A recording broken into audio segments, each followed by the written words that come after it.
Mas o tempo, esse venho em breve ou sem demora, não está sujeito ao nosso tempo. No primeiro capítulo do livro do Apocalipse fala sobre o tempo. E o tempo ali não é um tempo, o Cronos. Esse tempo nós podemos medir com calendários e relógios. Não é esse o tempo que se fala. Então, o princípio da igreja, os irmãos já tinham essa expectativa da volta de Jesus. Observe quando o pastor Gilberto ministrou, o Leandro ministrou, que eles tinham essa expectativa. O caos é que surgiu muitas heresias com respeito à volta de Cristo. Eu creio que os irmãos sabem disso, que tinha uma grande expectativa para o ano 2000.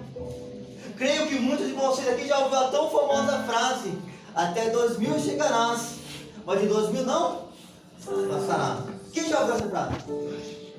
Eu vi muito. E muitos profetizaram, muitos pastores profetizaram a vinda do Senhor para o ano 1999. Teve pastores aqui no Brasil, em São Paulo, que profetizou e disse, ele era pastor de uma grande igreja: se Jesus não vier, eu entregarei e passarei a igreja para outra pessoa. Jesus não veio e ele cumpriu a promessa. Entregou a igreja, deu essa igreja para outra pessoa. Mas nem todos tiveram essa humildade. Outros, se não me engano, no sul de Minas, começou pregando sobre a volta de Jesus e dando datas, especulando datas. Pessoas foram até ele para o repreender, para falar com ele. E quando chegava para falar com ele, ele agia com arrogância e dizia: vocês são meninos, vocês não entendem as escrituras. E parece que o menino no entendimento estava sendo ele. Então, e essa expectativa para o ano 2000 não era no seu total à toa essa expectativa. Se nós observamos a cronologia do tempo, observamos que nos primeiros 2000 anos da história aconteceu o dilúvio, dizimando toda a raça humana, exceto Noé e sua família. Mas 2000 anos se passaram, e no ano 5º antes da nossa era, teve um acontecimento maravilhoso, glorioso, magnificado, esperado, profetizado, o nascimento do Cristo, o Filho de Deus, o Salvador do mundo. Então por isso ele tinha essa expectativa no ano 2000. Mas Jesus nunca disse: virei tal ano, ou tal dia, ou tal hora. Então por que essa expectativa? Apocalipse capítulo 1 diz que as coisas que estão escritas vão acontecer. Não é que poderão acontecer, ou que certamente vão acontecer, não. Ela vai acontecer. Querendo eu, querendo você, querendo o diabo ou não, ela vai acontecer, porque foi Jesus que disse. Então o termo tempo ali não é cronos. O termo tempo ali é kairos, que diz respeito a uma época. E não é o tempo onde se pode medir por relógio ou por calendário, onde o tempo é dividido em anos, e anos em meses, meses em semanas, semanas em dias, e dias em horas em segundos. Não é esse o tempo que a Bíblia se refere, mas uma época. Vem o autor aos Hebreus, no capítulo 10, versículo 37, e diz: mais um pouquinho de tempo, eu que há de vir, virá, e não tardará. Aleluia! Ele virá, porque ele prometeu. Ele virá. Não sabemos ao certo quem foi o autor dessa frase, até 2000, chegará, 2000 não chegará. Alguns dizem que foi nosso drama, mas não há um consenso sobre isso. Ou seja, quem foi um grande falso profeta.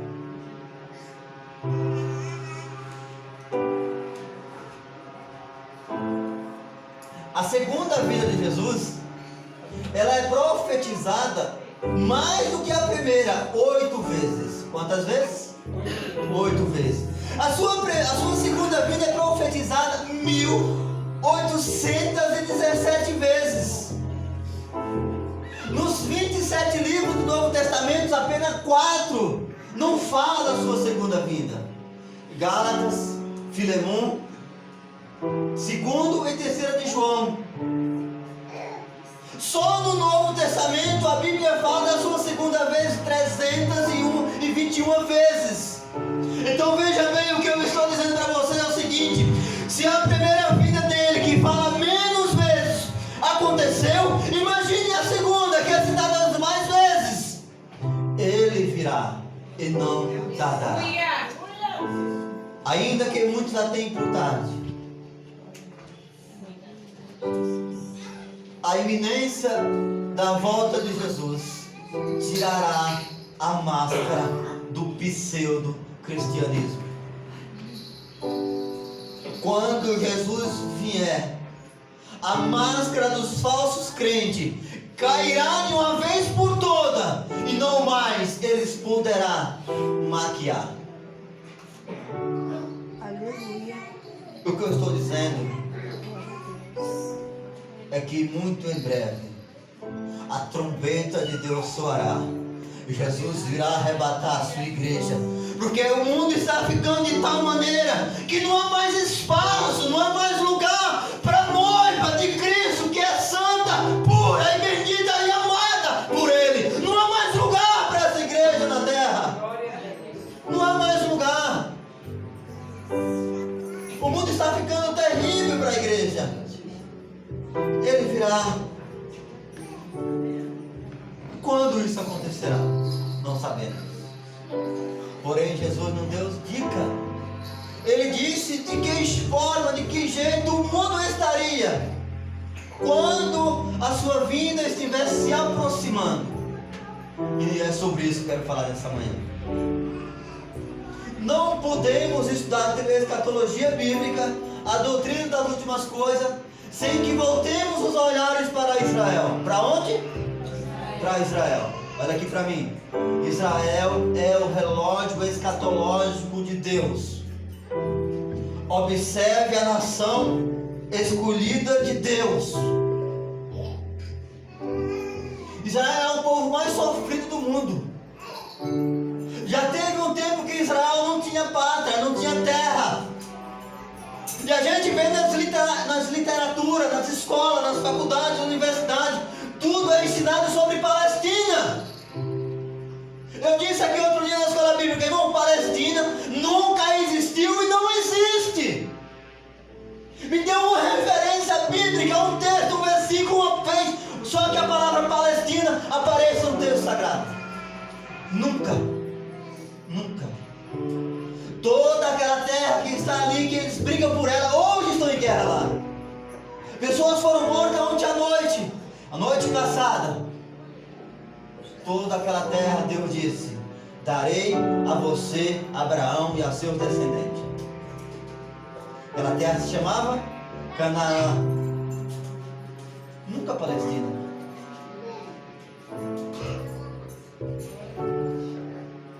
O Estado de Israel hoje é um estado menor do que o estado, que o nosso menor estado aqui no país, se não me engano, é o estado de... É lá onde mora o pai a mãe de Antônio José, Sergipe. Ainda é menor do que Sergipe. Mas Deus fez promessa àquele povo. Então voltemos os olhares para ele. Jesus disse: observa a figueira. Quando a figueira brotará, ou voltar a brotar? Com os avanços dos inimigos de Israel, Israel foi se dissipando, se espalhando pelas nações, mas Deus disse que um dia trairia eles de volta, e daria de volta aquela terra, e eles voltariam a ter domínio sobre aquela terra. E no ano de 1948, Israel volta a ser uma nação. E na declaração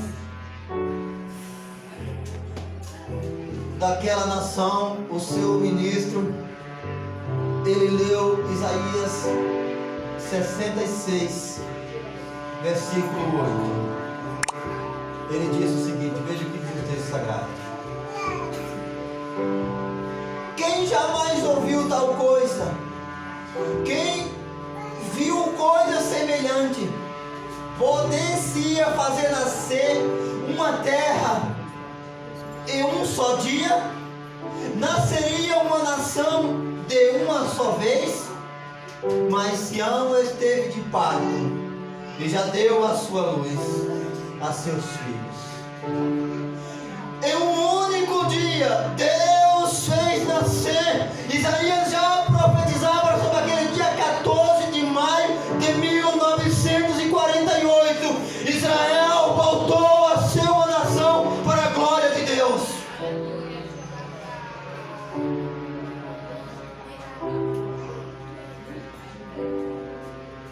Então, dali em diante, o povo árabe começou a uma guerra contínua contra Israel. Em 1967 acontece a tão chamada e conhecida Guerra dos 6 Dias. Qual guerra? Dos 6 dias. Veja como o inimigo age. Israel é uma nação recém-criada, ou restabelecida. O seu exército estava, a maioria deles estava de folga.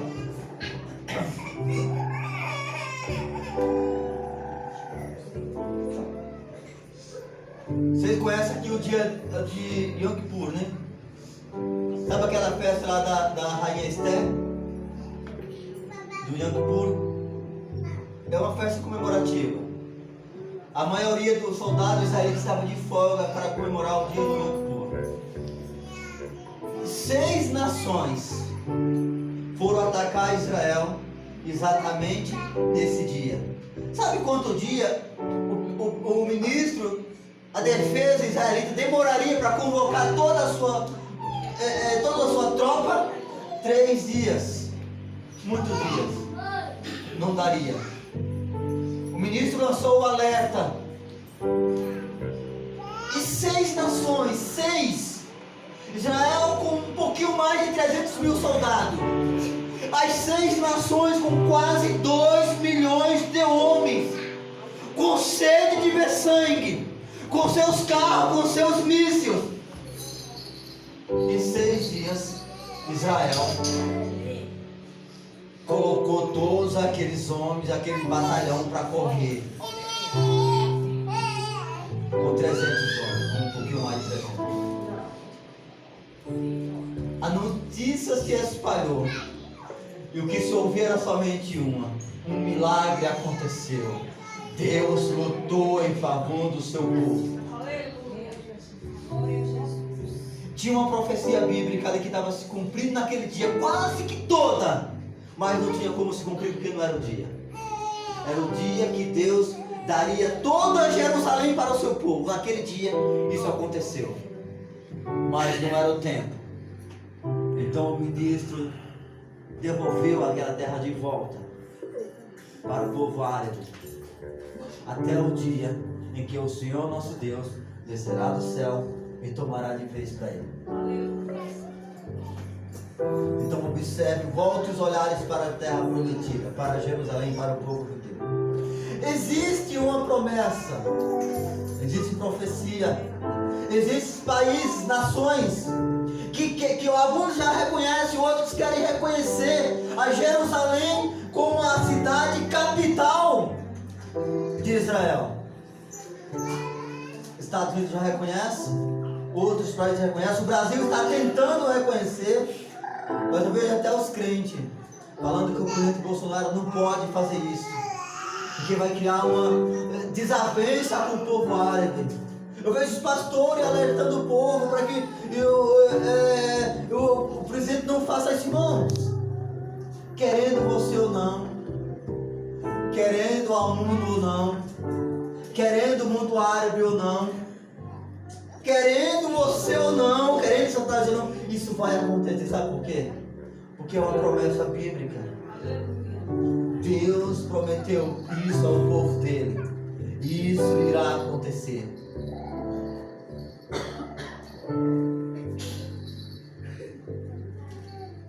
Então não estude escatologia sem que volte os olhares para o povo judeu. Um outro sinal que Jesus nos falou foi sobre o aumento da apostasia. Paulo nos diz que nos últimos dias sobrevirão tempos trabalhosos. Muitos apostatarão da fé, dando ouvido a espíritos enganadores e a doutrina de demônios. A doutrina de demônios. Sabia que hoje muitos pastores não acreditam mais na vinda de Jesus, na volta de Jesus, não acreditam no arrebatamento da igreja? Eles não acreditam que Jesus irá voltar um dia para buscar a sua igreja?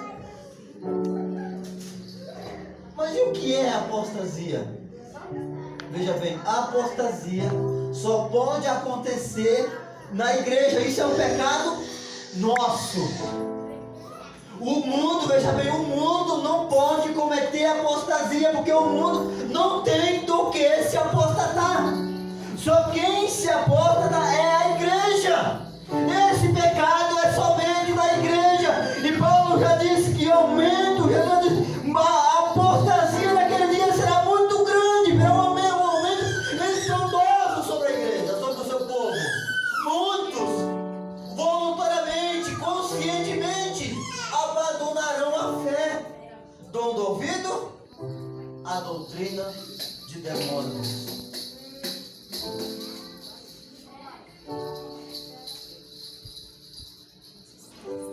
O termo apostasia, que vem do grego, quer dizer apostasis, que é o abandono público e voluntário da fé. Um termo que aparece nesse texto, Jesus também fala sobre o surgimento de falsos cristos. Bom, se eu não me engano, só no Brasil temos 3 falsos cristos. Um tempos atrás surgiu um chamado José Luiz Miranda, da igreja Crescendo em Graça. Ele se declarava ser a pessoa de Jesus que não queria morrer. Mas alguns anos ele faleceu. E, bom, não se sabe o que aconteceu com ele. Diz que a igreja escondeu o corpo dele para que... Bom, é um monte de asneira, não vamos entrar nesse tema. Mas o surgimento de falsos cristos surge cada dia de maneira espantosa. O site cristão chamado Gospel Pride, ele fez um levantamento desde o século XIX. No século XIX surgiram só sobre os maiores, aqueles que foram mais conhecidos de falsos cristos. E no século XIX surgiram 6 falsos cristos. Digo, aqueles que ganharam de mais renome entre as pessoas. No século XX, já foram 17. E no século XXI, foram 3. Os mais conhecidos. Bom, no Brasil, o mais conhecido é quem? Eu não acredito que vocês não sabem o nome do cara. Henrique Cristo. O gente que mora numa mansão muito grande nos arredores de Brasília. Tinha que ser, né? Tudo que é ruim no mundo do Brasil vem de Brasília. Então veja bem, ele falou bem assim, ó: surgirão falsos cristos, falsos profetas, falsos doutores, falsos apóstolos. Todos esses são obreiros fraudulentos, enganadores, falsos apóstolos de Cristo. Paulo disse que essas coisas não acontecem para que os sinceros se manifestem. E ele disse assim, ó: o Satanás, os seus demônios, se transfiguram em anjos de luz para enganar os escolhidos, para enganar a noiva de Cristo. Então a noiva de Cristo, ela tem que ter um olhar crítico de Cristo quando colocar os olhos perceber, ver que aquele espírito é um espírito enganador. Jesus também disse que o amor de muitos esfriaria. E o que ele diz antes? Por causa do quê? Por se multiplicar a iniquidade. Veja bem, só esse termo, iniquidade, daria um assunto para nós comentarmos hoje, para mais de uma hora. Não estou exagerando nem estou me gabando. Estudei esse termo várias noites. Tinha noite que eu ia dormir 4 horas da manhã, estudando só esse termo. Iniquidade. A palavra multiplicar aqui é pletono. O esfriar é algo muito sério. Veja bem, quando você pega algo quente na mão, você faz o quê? Você sopra ou solta. Então olha aqui para que você entenda isso. Mas se você pegar algo quente e você pegar algo frio e jogar um balde de água fria, ele esfria de maneira rápida. Se você for soprando, vai esfriando de pouco sem que você perceba. Então é exatamente isso. A iniquidade faz o seu amor esfriar de maneira soprando. Para que você, crente, não perceba que você está perdendo o zelo pela casa de Deus. O pecado, a iniquidade faz com que o teu amor esfria, mas de maneira de pouco a pouco, sem que você perceba. Quando você perceber, o zelo pelas coisas de Deus e o amor pela casa de Deus já se foi, de maneira que você não percebeu. Satanás foi soprando de pouco a pouco. É exatamente isso que o texto quer dizer. Não é soprar de vez. Não é esfriar de vez, é esfriar soprando.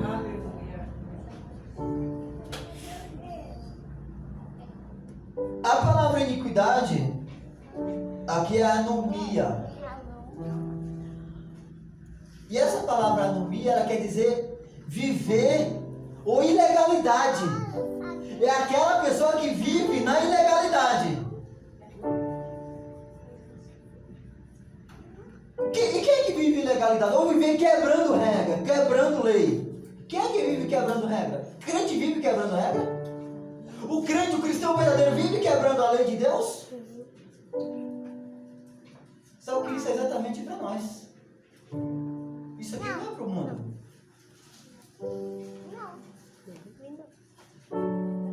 A iniquidade, que é a ilegalidade, eu espero que esteja falando aqui para crente, que vocês possam entender.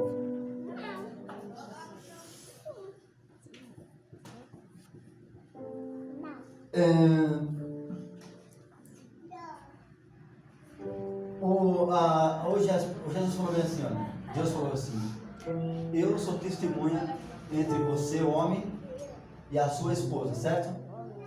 Ou a mulher da sua juventude. Eu gostaria muito que vocês entendam isso de maneira que o Espírito Santo possa interpretar isso dentro do seu coração. Mas aqui, voltando para o lado conjugal, aquele que se separa sem que seja de acordo com aquilo que Jesus falou, ele vai viver toda a sua vida ali para frente, no novo casamento, na ilegalidade. Ele vai viver quebrando regra. Pergunto: o céu é para quem quebra regra? O céu é para quem vive na ilegalidade?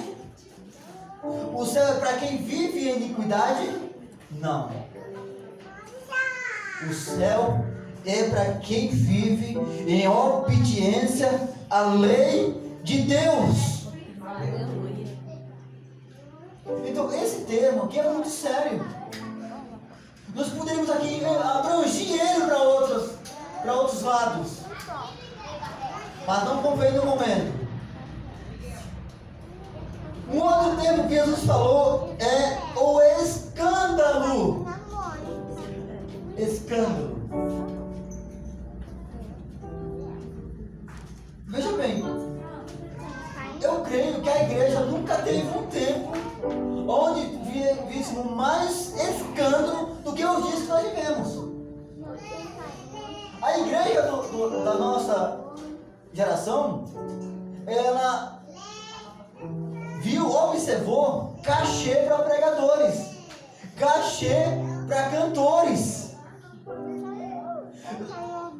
Contemplamos igreja hoje para gays, lésbicas, simpatizantes.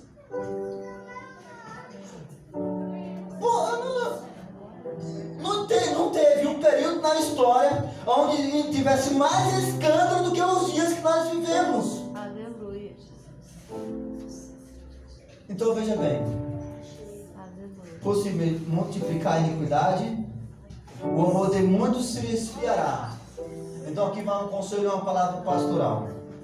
Não deixe que os escândalos dos outros defina a sua eternidade. Aleluia. Não permita. Não vá para o inferno por causa dos escândalos dos outros. Não vá.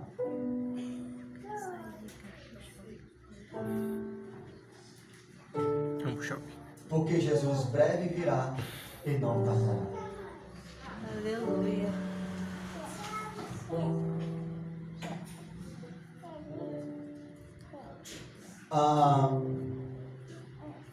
O esfriar do amor, ele é algo tão importante. Isso é tão importante, esse negócio de amar. É tão importante que Jesus falou para a igreja de Éfeso que ele já não era mais o mesmo, porque havia se esquecido do seu primeiro amor. Então esse negócio de amor é algo tão sério que ele falou assim: se vocês não se arrependerem, e se vocês não voltarem a praticar as suas primeiras obras, se vocês não voltar à prática do primeiro amor, eu vou tirar de vocês aquilo que lhe dá brilho. Então, a importância disso é algo tão sério que a perda do amor, desse amor, da prática do primeiro amor, de quando você se converteu, irmãos, quando nós nos convertemos é algo tão lindo, tão bonito, tão gostoso estar na presença de Deus, que nós não perdemos cultos, nós não perdemos escola bíblica, não perdemos culto de doutrina, não perdemos consagração, não perdemos culto com as irmãs, não perdemos nada. Todos os trabalhos estaremos lá. E detalhe, oramos de tal forma que parece que Jesus não vem naquele momento e nos dá um abraço, parece que vamos morrer. Mas parece que o tempo vai passando e nós vamos alcançando maturidade. Já começamos a nos comportar de maneira diferente. Já começamos a diferenciar um culto do outro. Esse culto eu não vou no próximo. Aí quando chega no próximo, ele tem alguma coisa para ele fazer, não vou nesse, eu vou no outro. Quando nós somos novos convertidos, lemos as Bíblias todos os dias. Aconteceu uma coisinha, vamos ver na Bíblia, Jesus, que palavra você tem para nós? Para mim. O tempo vai passando e a Bíblia se torna um objeto onde você pega só na hora de vir para o culto.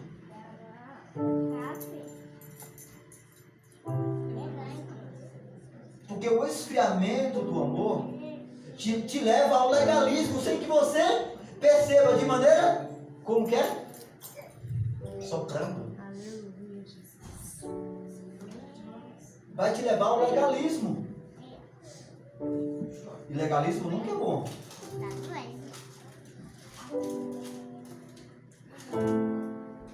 Um outro ponto que nos fala que Jesus breve virá é o abandono, veja bem, olha aqui para mim, o abandono de muitos pela igreja. As pessoas têm abandonado a igreja de maneira tão rápida. O escritor aos Hebreus fala assim, ó: não deixemos nossas congregações, como é costume ou muitos fazem, muito mais sabendo que já se aproxima aquele dia. O dia é o dia da volta de Jesus. Muitos abandonaram as suas congregações, deixaram de congregar. Então veja bem, esse movimento do desengrejado ou do sem igreja não é algo bom não, senhores, é algo diabólico. Eu canso de falar isso. E isso não é bom para você, crente, para você que almeja o céu. Não pare de congregar. Mas a recomendação bíblica é consolar-vos um ao outro.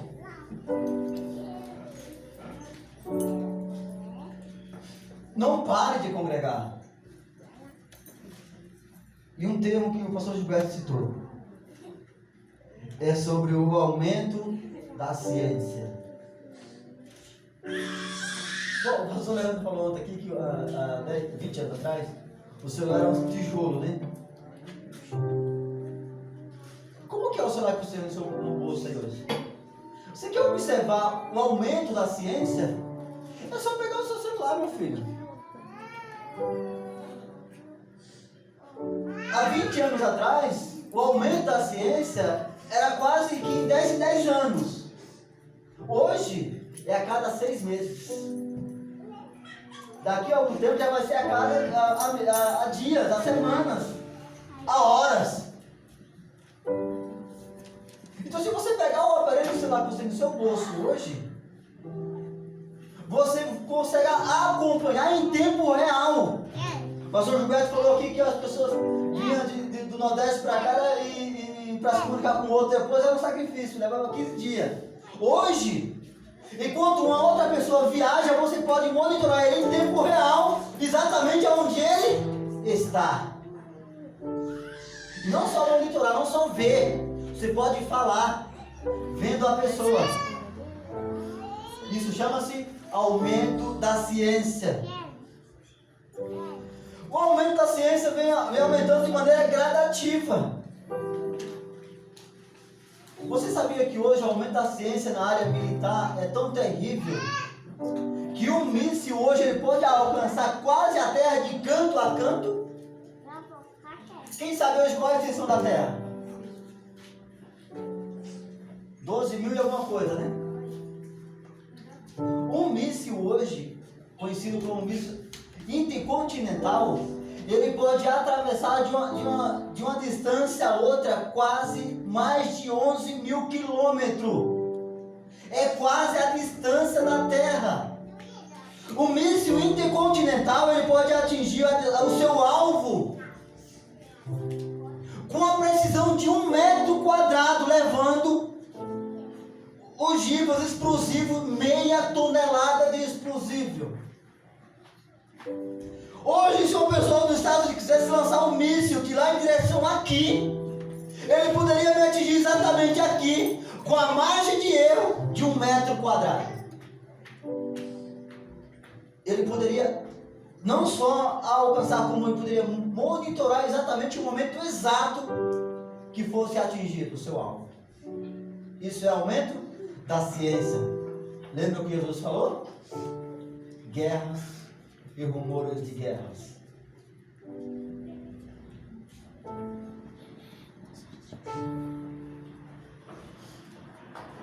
Bom,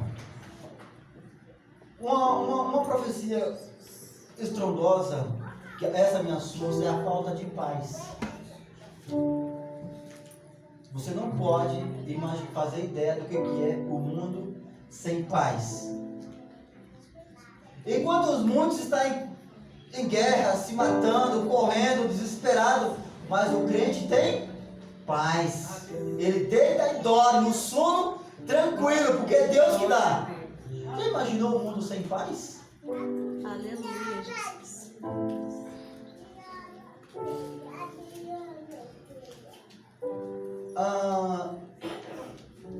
guerras, fomes, terremotos marcantes. As profecias estão se cumprindo de maneira gradativa. A descoberta do automóvel profetizada em Naum, capítulo 2, versículo 4, foi descoberta em 1850.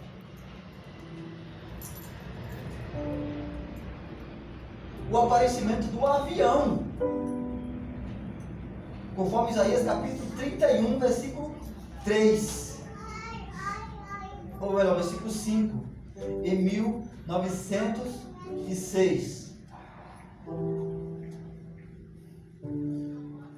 por Santos Dumont, né, o 14 de. O americano disse que foi ele, mas não foi, com essa piada. A descoberta do rádio e da televisão, Apocalipse capítulo 11, versículo 9, da televisão Jó, capítulo 38, versículo 35. As armas nucleares, Apocalipse capítulo 3, versículo 13.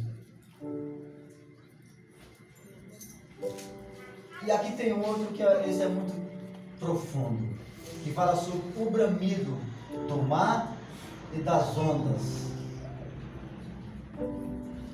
Isto é, as oscilações das nações inquietas e angustiadas, conforme escreveu Lucas no capítulo 21, versículo 25.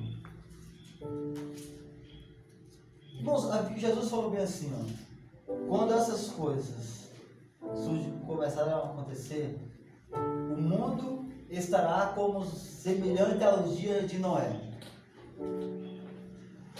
A gente lê esse texto, bom, aí fala assim, ó, comias, bebias, casava e dava-se em casamento.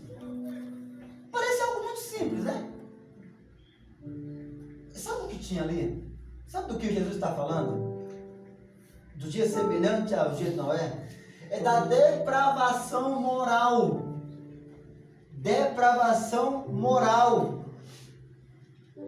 Estou falando para crente aqui, sim ou não? Sim. Então vamos lá, vamos usar os termos. Sexo com animais, nos dias de Noé. Sexo com crianças. Pedofilia. Homem com homem, mulher com mulher. Isso é algo velho ou novo? Você está vendo esse filme hoje, sim ou não? Isso não é algo tão real? Foi exatamente sobre isso que Jesus falou sobre os dias de Noé.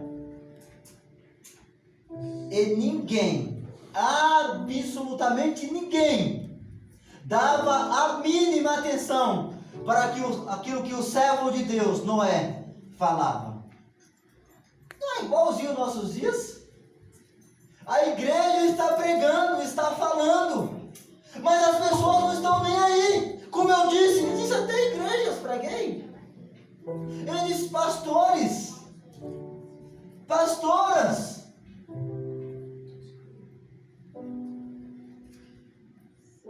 Então é algo real. Se as profecias que apontam para o tempo do fim estão acontecendo, o dia da volta dele é tão real quanto as profecias que se cumprem em nossos dias.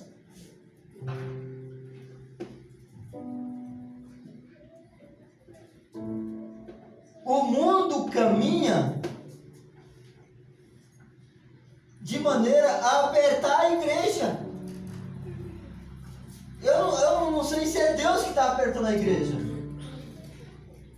Experimento para ver quem são os sinceros, quem são os verdadeiros. Mas o momento é de você se manifestar e começar a orar a Deus e falar: Maranata, Maranata, Maranata. Porque Ele vem, Ele virá e não tardará. Porque o texto diz: o mesmo Senhor descerá do céu.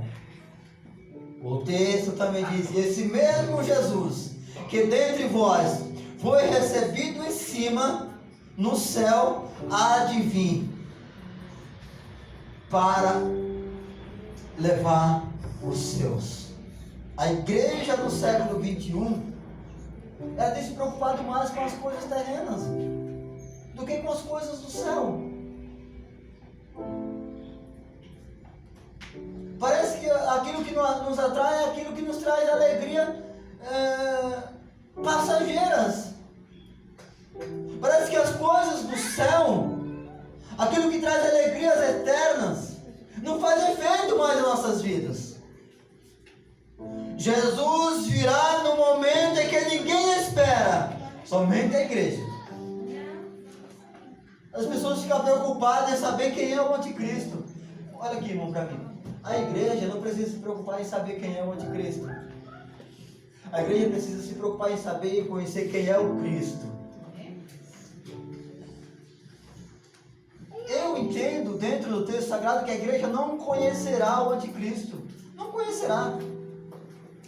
O texto lá de Tessalonicenses diz que a manifestação do homem da iniquidade, ele não apareceu ainda porque aquele que o detém ainda está aqui, ou não foi tirado, mas chegará um momento que aquele que o detém será tirado, aí sim ele se manifestará. O tirar é algo muito importante, porque as pessoas dizem que quando a igreja for arrebatada, o Espírito Santo também sairá da terra, e isso não é verdade. O texto não diz isso. As pessoas só se convertem se for pelo Espírito Santo, e na grande tribulação ou na tribulação haverá salvação. E quem é que vai convencer essas pessoas? O Espírito Santo. Então veja bem, fique de pé, pastor de pé. Eu vou explicar isso na prática. Não, vira para mim. Veja bem, a Bíblia diz que aquele que o detém ainda está. Veja bem, o anticristo vai passando, vai querer passar. Ele bate? Não passa. Porque ele foi barrado. Agora fica de lado assim. Agora ele vai, ó. Passei. Ele saiu da frente. Então o texto no original grego é exatamente isso. Ele sairá, deixará o anticristo operar, mas ele estará lá. Mas ele sai da frente, porque o mundo será entregue àquilo que ele mais deseja, ao pecado. Então o anticristo agirá no momento que a igreja sairá e o Espírito Santo deixará o espírito do anticristo agir na terra.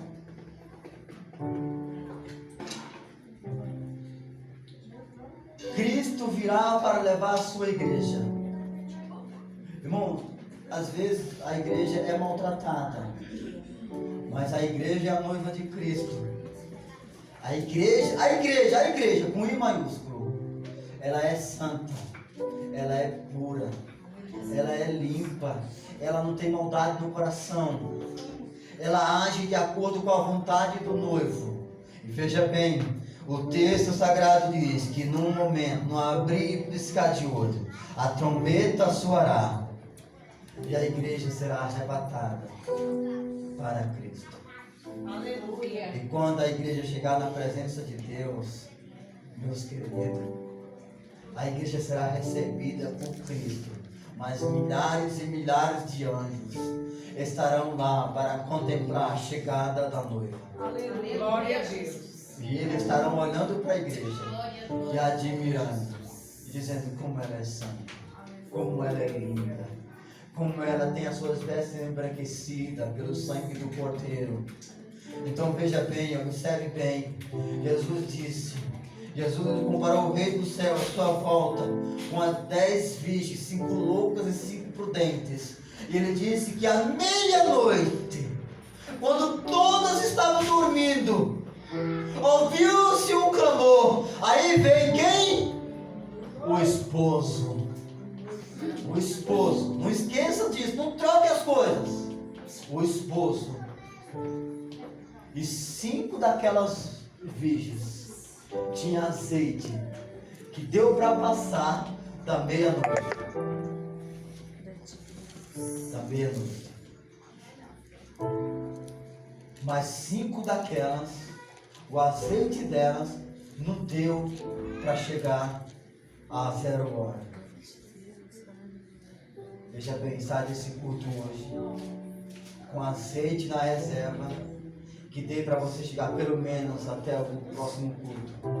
E no próximo culto venha e volte abastecido com azeite até o próximo culto. E no próximo culto venha e volte abastecido de azeite até o próximo. E assim por diante. Tenha azeite na sua botija na reserva. Pelo menos ouvir a voz do esposo. E quando você ouvir a voz do esposo, vai em direção a ele. Sabe por quê? Porque as outras imprudentes, que quando for até o esposo, não ouviram como o esposo, mas viram como o Senhor, bateram na porta, dizendo: abre-nos, Senhor, a porta. E ele disse: apartai de mim, porque eu não o conheço. Aleluia. É forte, Jesus. A partir daquele momento ele não é mais Senhor, ele é esposo. Receba azeite na sua botija para passar pelo menos da meia-noite. Nós vamos louvar o Senhor nessa manhã. Glória, glória, glória, glória, glória.